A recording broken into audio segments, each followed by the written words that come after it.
और जेईई की तैयारी कर रहा था और इसी दौरान कमरे में फांसी लगाकर आत्महत्या की है।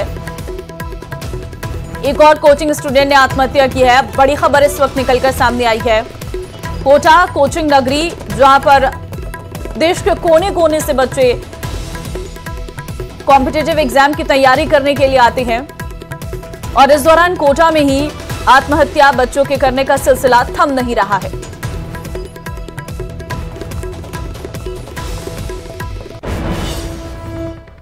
देखिए क्यों हो रहा है सुसाइड, बच्चे क्यों है स्ट्रेस में, जिंदगी पर भारी तनाव, उम्मीदों का दबाव है। आगे देखिए 11:25 पर इस पर हमारी पूरी रिपोर्ट।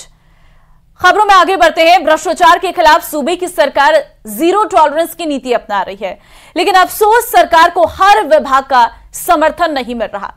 चंद जिम्मेदार सरकार की मंशा पर पानी फेरने में आमदा हैं। हम क्यों कह रहे हैं ऐसा, उसके लिए रिपोर्ट देखिए।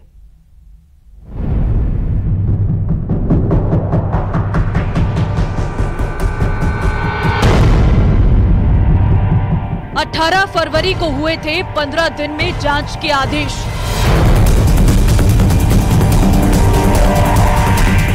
एक 119 दिन बाद आई पदमचंद के घोटाले की याद।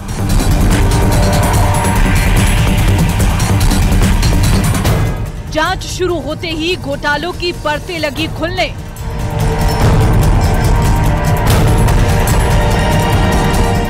रडार पर पूर्व मंत्री सहित कई अफसरशाह।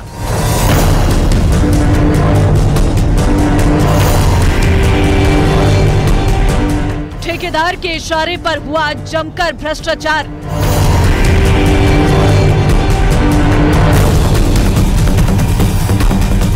आपकी टीवी स्क्रीन पर नजर आ रही तस्वीरें पीएचईडी के लचर रवैये की पोल खोलने के लिए काफी है।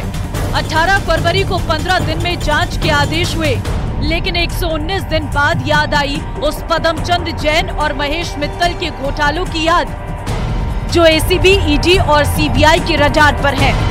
जी हां, पीएचईडी को 119 दिन बाद पदमचंद जैन के घोटाले की जांच की याद आई है।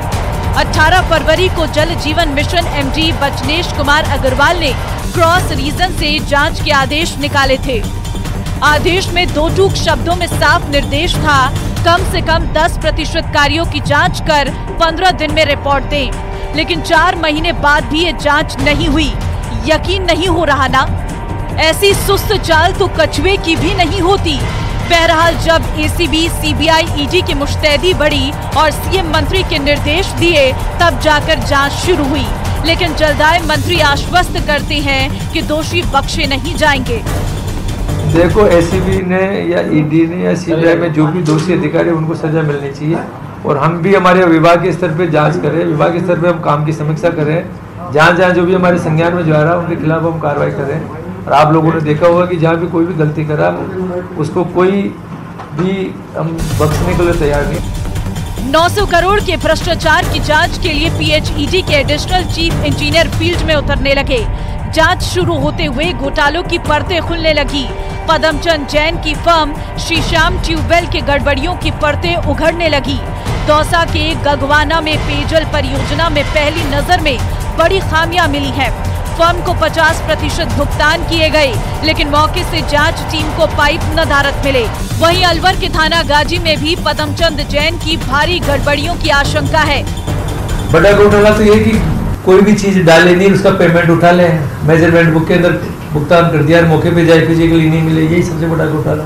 वो सिर्फ क्वालिटी जो आनी चाहिए थी वो क्वालिटी नहीं डाली, जो प्रेशर का जो पाइप जो होना चाहिए तो वो नहीं आई। ये सारी चीजें घोटाले की तो नए रूप है। जहाँ जाओगे वहाँ 1000 आइटम है, कौन से आइटम में क्या गड़बड़ करते हो तो उस सब जांच करेंगे तो समय तो लगता है। आपको बताते चलें कि शुक्रवार को ही भ्रष्टाचार के मामले में ईडी ने पदमचंद जैन को गिरफ्तार किया।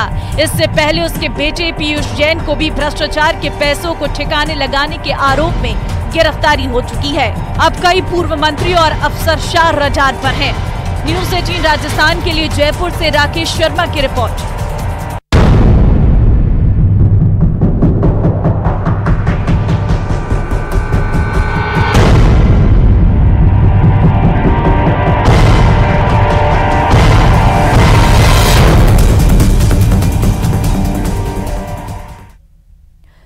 आगे बढ़ते हैं। हवा हो गई वे दिन जब सरकारी कर्मचारी और अधिकारी अपने तय किए गए समय के मुताबिक दफ्तर पहुंचते थे और मनमर्जी के मुताबिक काम करते थे। प्रदेश का सबसे बड़ा अधिकारी सरकारी तंत्र को रफ्तार देने में जुटा है, जिसके सकारात्मक नतीजे भी सामने आ रही हैं। ये रिपोर्ट देखिए।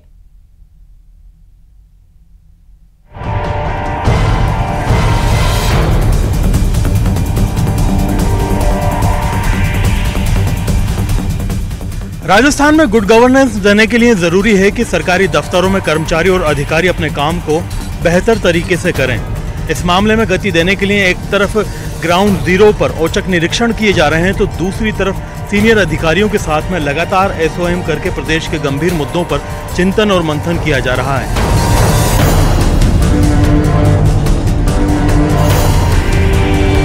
सूबे के सबसे बड़े नौकरशाह का अपने मातहतों को दो टूक निर्देश है। मुख्यमंत्री की मंशा के मुताबिक सकारात्मक दृष्टिकोण के साथ विकसित राजस्थान की संकल्पना को साकार करें। दरअसल प्रदेश में सीनियर ऑफिसर्स मीटिंग यानी एसओएम बेअसर सी हो गई थी, लेकिन प्रदेश में नए मुख्य सचिव की भूमिका में सुधांश पंत इस मामले को गंभीरता से ले रही हैं। वो जानते हैं कि सरकार के वादों को पूरा करने के लिए अधिकारियों का मुस्तैद होना बहुत जरूरी है, इसलिए अधिकारियों से लगातार संवाद कर रहे हैं, अहम मुद्दों पर उनकी राय ले रही हैं, उनके एक्शन प्लान और प्रदेश सरकार के विजन के साथ तालमेल बैठा रही हैं। इस कवायद से ही नई सरकार के वादे पूरे होंगे, आमजन को गुड गवर्नेंस का एहसास होगा। अपने अपने भवन में अपने अपने विभाग के जो वरिष्ठ अधिकारी हैं उनको ये इंश्योर करना पड़ेगा, और ये लोग प्रयास भी कर रहे हैं, लेकिन कुछ और प्रयास करने की आवश्यकता है। प्रदेश में जन कल्याणकारी योजनाओं को आगे बढ़ाने के लिए बजट चाहिए, और बजट के लिए बेहतर रेवेन्यू, इन दोनों के बीच तालमेल अच्छा हो, इसके लिए सरकारी कर्मचारियों को मुस्तैद रखा जा रहा है। सीएस लगातार औचक निरीक्षण कर रही हैं और आला अधिकारियों को भी औचक निरीक्षण की सलाह दे रही हैं। जिनका अच्छा है वो तो उनको प्रेरित किया कि थोड़ा और सुधार कर लें, क्योंकि एक सतत प्रक्रिया है। हम लोग कोशिश करते हैं निरंतर इम्प्रूव करने की, और जिनका थोड़ा ऐसा पाया गया कि फाइलें थोड़ी लंबे समय से पेंडिंग रहती हैं, 19 घंटे 20 घंटे जिनका एवरेज है, उनको कहा गया थोड़ा सुधार करना।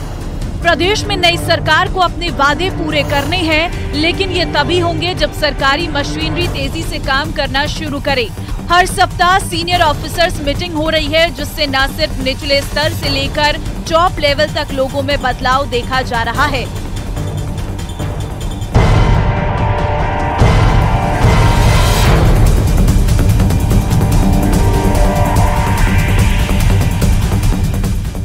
उम्मीद की जानी चाहिए कि जिस हिसाब से सरकारी तंत्र को मजबूती देने की कोशिश की जा रही है, उससे न सिर्फ पिछली सरकार की राहत की स्कीमों को बरकरार रखा जा सकेगा, बल्कि नए सरकार के जो वादे हैं उनके ऊपर भी तेजी से काम किया जा सकेगा।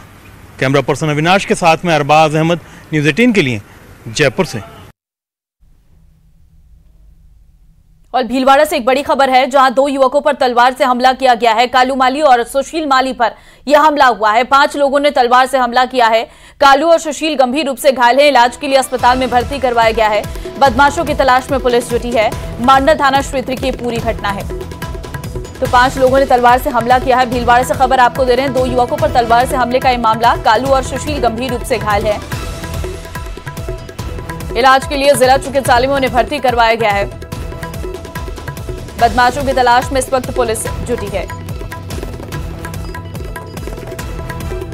2 युवकों पर तलवार से हमले का यह मामला निकलकर सामने आया है, जहां पर कालू माली और सुशील माली, इन दोनों पर हमला किया गया है। फिलहाल इस पूरे मामले पर आगे जांच की जा रही है।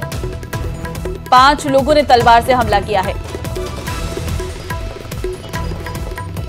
और दोनों ही गंभीर रूप से घायल हो गए हैं। अस्पताल में दोनों को भर्ती करवाया गया है और इस वक्त दोनों का ही इलाज जारी है। फिलहाल इस घटना के बारे में पुलिस अब आगे जांच कर रही है, बदमाशों की तलाश की जा रही है। तो ये तस्वीर में इस वक्त हम आपको दिखा रहे हैं। उन घायलों की हालत इस वक्त गंभीर बनी हुई है। दोनों को ही अस्पताल में भर्ती करवाया गया है। 5 लोग आए थे जिन्होंने तलवारों से हमला किया है दोनों लोगों पर। दोनों युवक पर तलवार से हमला किया गया है। फिलहाल अब पुलिस आगे इस पूरे मामले पर बदमाशों की तलाश कर रही है और जल्द ही उन्हें पकड़ने का दावा किया जा रहा है। इलाज के लिए दोनों को जिला चिकित्सालय में भर्ती करवाया गया है।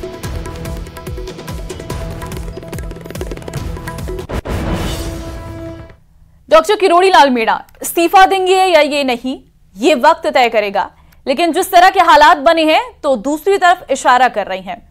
जयपुर में चुनाव नतीजों पर समीक्षा के दौरान मंत्री किरोड़ी लाल मीणा नहीं पहुंचे। ये रिपोर्ट देखिए।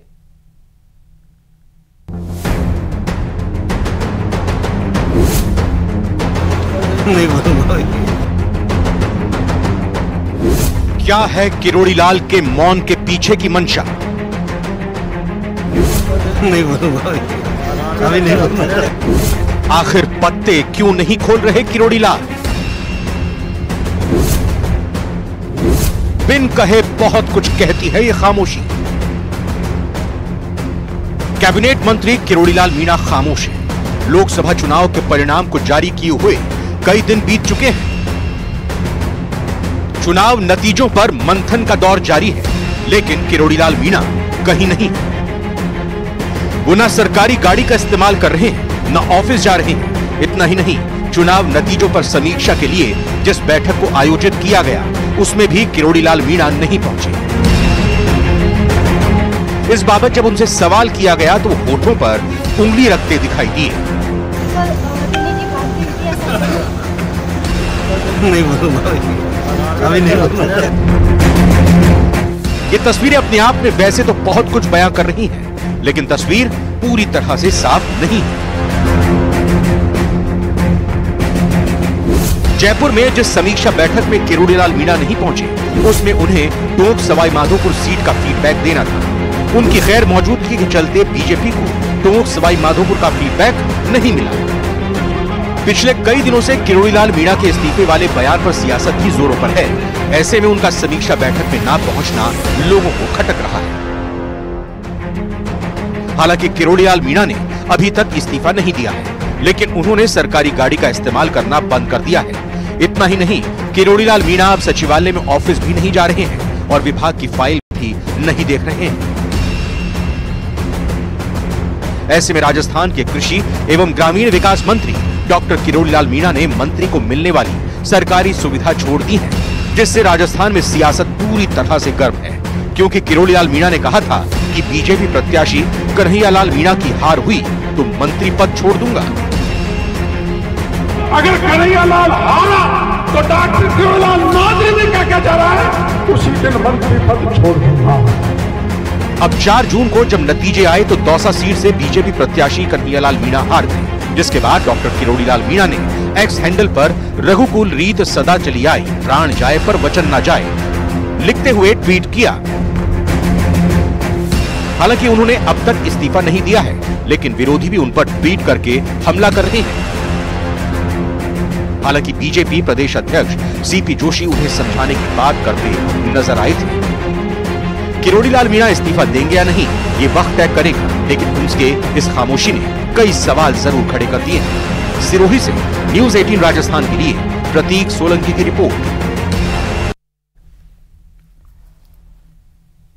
और जयपुर से एक अहम खबर आपको देंगे। किरोड़ी लाल मीणा की बैठक में नहीं पहुंचने पर सीपी जोशी का बयान सामने आया है। कहा है कि किरोड़ी लाल निजी कारणों की वजह से बैठक में नहीं हो पाए शामिल।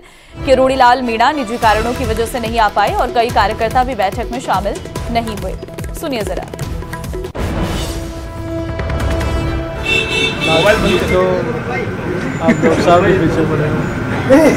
कल कौन सी सीट? वो कोई व्यक्तिगत कारण से नहीं आ पाए, कुछ लोग बाहर थे, बाकी सभी कार्यकर्ता जनप्रतिनिधि जो अपेक्षित थे वो सब लोग उस बैठक में पहुंचे। करौली की हिंडौन सिटी से बड़ी खबर है। मूक बधिर बालिका हत्याकांड का खुलासा। जहर देने से हुई थी बालिका की मौत। इलाज के दौरान बालिका को दिया गया था कीटनाशक। माता पिता और मामा ही निकले मूक बधिर बालिका के हत्यारे। मामा और माता पिता ही निकले हैं हत्यारे। आपको बता दें कि हिंडौन में मूक बधिर बालिका हत्याकांड का सनसनीखेज खुलासा। इलाज के दौरान बालिका को दिया गया था कीटनाशक। जहर देने से हुई थी बालिका की मौत। बालिका के सगे मामा और माता पिता द्वारा रचा गया था यह पूरा षड्यंत्र। पिछले 1 माह से पुलिस के लिए यह हत्याकांड एक पहेली बना हुआ था।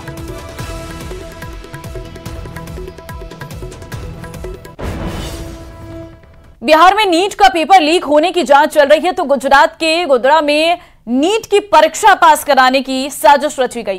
राजस्थान के युवा में काफी नाराजगी है और पूरे प्रदेश में धरना प्रदर्शन चल रहा है। इन सबके बीच पुलिस की जांच में पता चला है कि कई छात्रों के माता पिता ने उन्हें नीट का एंट्रेंस टेस्ट पास करवाने के लिए 2 करोड़ रुपए से भी अधिक की पेमेंट की थी, जिसके बाद से यह शोर और तेज हो गया है। ये रिपोर्ट देखिए।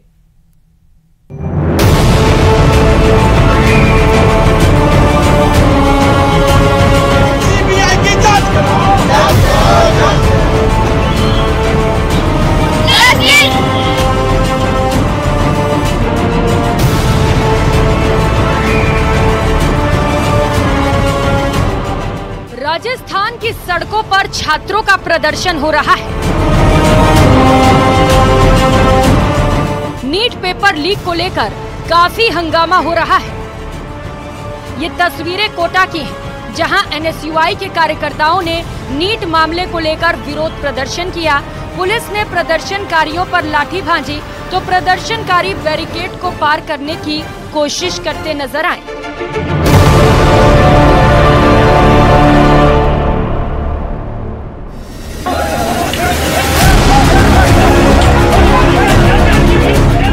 कोटा के साथ अजमेर में भी नीट के खिलाफ विरोध प्रदर्शन दिखाई दिया।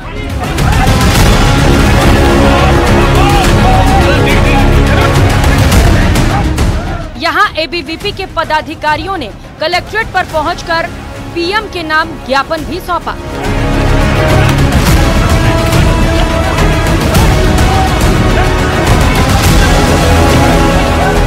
लेकिन इन सब के बीच अभी भी नीट का मामला ठंडा पड़ता हुआ नहीं दिख रहा। न सिर्फ सुप्रीम कोर्ट बल्कि कई और कोर्ट में ये मामला अटका हुआ है, जहां पर याचिकाएं लगाई गई हैं और सुनवाई भी की जा रही है। इन सब के बीच न तो काउंसलिंग रुकी है, न ही परीक्षा को रद्द किया गया है। आपको बताते चले कि एनटीए ने ग्रेस मार्क्स वाले 1563 छात्रों के लिए री एग्जाम शेड्यूल किया है, जो 23 जून को होने वाला है। लेकिन लोगों में और जो अभ्यर्थी थे उनमें आक्रोश थमने का नाम नहीं ले रहा। वहीं दूसरी तरफ पटना में पेपर लीक की जांच चल रही है और इस जांच के दौरान बिहार पुलिस को छापेमारी के दौरान जला हुआ एक प्रश्न पत्र मिला है। साथ में उस प्रश्न पत्र के उत्तर भी है, जिसे बिहार पुलिस सबूत मिटाने के तौर पर देख रही है। लेकिन बिहार पुलिस इस नतीजे पर नहीं पहुंच पा रही कि जो जला हुआ पेपर मिला है वो नीट यूजी 2024 से ही जुड़ा हुआ है। बिहार ईओयू ने एनटीए से मूल प्रश्न पत्र मांगा है। एनटीए से अब तक मूल प्रश्न पत्र ईओयू को नहीं दिया। मूल प्रश्न पत्र मिलने पर ही सबूत की जांच हो सकती है। पेपर लीक की जांच में ये बड़ी अड़चन है। बिहार पुलिस के मुताबिक अगर एनटीए से पूरी जानकारी मिलती है तो वो पेपर लीक के मामले में किंग पिन तक पहुंच सकती है। दरअसल जिस दिन 5 मई को नीट यूजी 2024 की परीक्षा थी, उस दिन पेपर लीक की एक टिप पर काम करते हुए पटना के शास्त्री नगर थाना के एसएचओ ने कार्रवाई की और कुल 4 लोगों को गिरफ्तार किया था।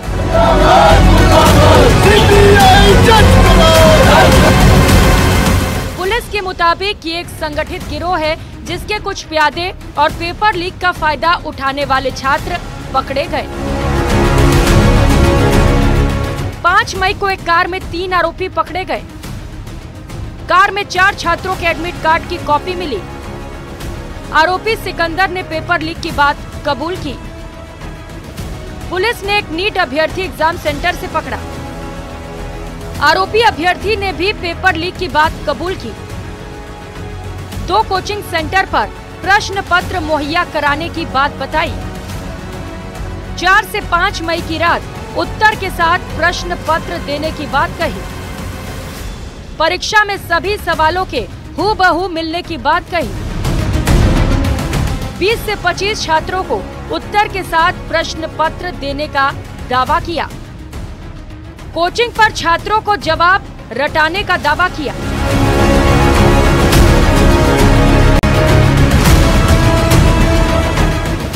मई को शास्त्री नगर थाने में दर्ज की गई एफआईआर में पूरी कहानी को बयां किया गया है, जिसमें शुरुआती जांच में पेपर लीक की बात सामने आ रही है।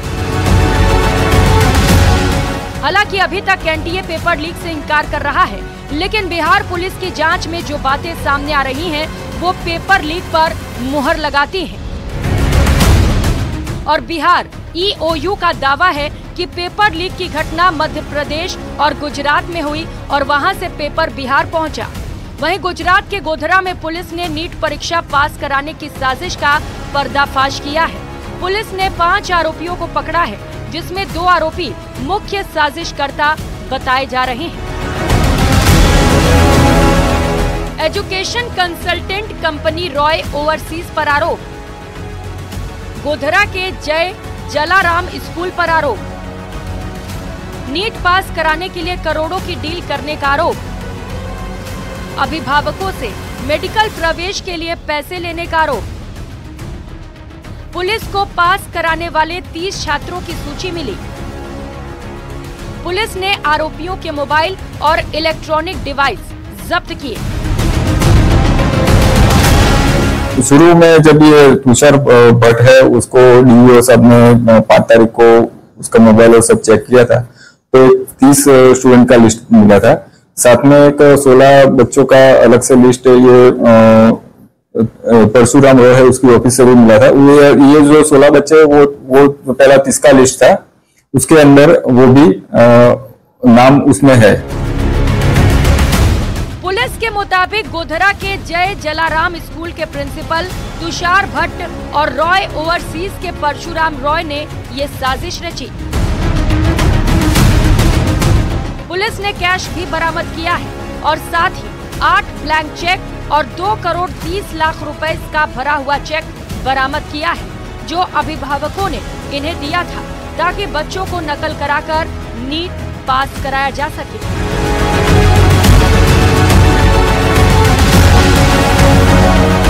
वहीं नीट की परीक्षा देने वाले छात्रों और उनके माता पिता की चिंता दूर करने के लिए केंद्रीय शिक्षा मंत्री धर्मेंद्र प्रधान ने उनसे मुलाकात की और उन्हें भरोसा दिया कि मामले में गड़बड़ी पाए जाने पर दोषियों को बख्शा नहीं जाएगा। पारदर्शी तरीके से सारे काम को किया जाएगा। नीट एग्जामिनेशन में 23,33,000 विद्यार्थी इस बार अपीयर किए हैं। 4,750 सेंटर में परीक्षा हुए हैं। ये सारे परीक्षा में एक प्रकार की कम समय मिलने की एक आरोप और आपत्ति आई थी 6 सेंटर में। उसकी समाधान काल आदरणीय सुप्रीम कोर्ट के माध्यम से हो गई है। जो चाहे उनमें से जो पुराने परीक्षा के नंबर पे रहे, वो अपना नंबर का ऑप्शन ले सकते हैं, या जो नए परीक्षा भी देना चाहेंगे वो भी दे सकते हैं। कोई ग्रेस मार्क नहीं रहेगी। वहीं विपक्ष केंद्र सरकार पर हमलावर है। वो नीट की परीक्षा में धांधली के आरोपों की जांच की मांग कर रहा है। अगर उस डॉक्टर को बनाने की प्रक्रिया अस्वस्थ हो जाए तो वो डॉक्टर कैसे एक स्वस्थ नागरिक को बनाएगा? पिछले 8 सालों में सिर्फ 7 ऐसे छात्र थे जो पूरे में से पूरे अंक लाए हों। 8 साल में 7 छात्र और 1 साल में 67 छात्र। ये अपने आप में चौंका देने वाला आंकड़ा है। इसमें केंद्र की मोदी सरकार सीधे तौर पे जिम्मेदार है, क्योंकि उनका एजुकेशन डिपार्टमेंट और एनटीए जो एग्जाम को कंडक्ट करता है वो केंद्र सरकार के अधीन आते हैं। और ये कई प्रांतों में और खासतौर से भाजपा शासित प्रांतों में, जिसमें गुजरात भी शामिल है, ये घपला और घोटाला हुआ है। ये बहुत बड़ा भ्रष्टाचार है। इसकी जांच करके जो लोग इसमें जिम्मेदार हैं उनकी गिरफ्तारी होनी चाहिए। फिलहाल नीट पेपर लीक का विवाद कब खत्म होगा, ये बड़ा सवाल है, क्योंकि ये लाखों छात्रों के भविष्य का भी सवाल है। Bureau report, news 18।